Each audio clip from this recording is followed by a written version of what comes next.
এবার নজর রাখতে হচ্ছে গোঘাটের দিকে। গোঘাটে পথ দুর্ঘটনাকে ঘিরে উত্তেজনা। জামাই ষষ্ঠীতে মাংস কিনতে গিয়ে পথ দুর্ঘটনায় মৃত্যু, মর্মান্তিক দুর্ঘটনা।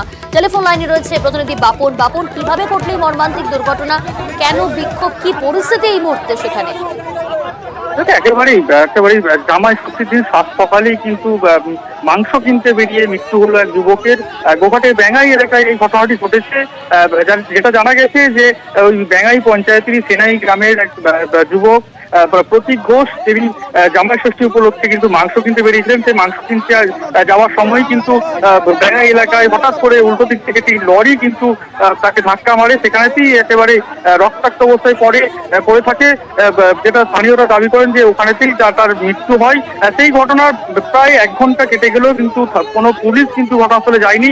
সেই জন্যই কিন্তু একেবারে বিক্ষোভ দেখাতে শুরু করে স্থানীয় বাসিন্দারা। তারা কিন্তু অবরোধ করে দীর্ঘক্ষণ। পরে পুলিশ গেলে পুলিশকে ঘিরেও কিন্তু বিক্ষোভ দেখানো হয়। দাবি তোলা হয় ওই এলাকায় ট্রাফিক নিয়ন্ত্রণের ব্যবস্থা করা হয় এবং এই যে ক্ষতিপূরণের ব্যবস্থা যাতে করা হয় সেই দাবিতে তুলে কিন্তু বিক্ষোভ দীর্ঘক্ষণ ধরে চলে। যদিও পরে কিন্তু পুলিশের আশ্বাসেই কিন্তু অবরোধ উঠে যায়, বিক্ষোভ উঠে যায়।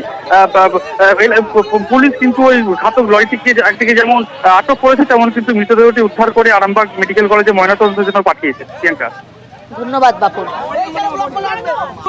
ছেলে মোটরসাইকেলে এসেছিল, অ্যাক্সিডেন্ট হয়েছে। আমরা অপরাধ করেছি, ফয়সালা হোক, আমার ড্রাইভারকে, গাড়ি মালিককে এনে দিক, আমার বিচার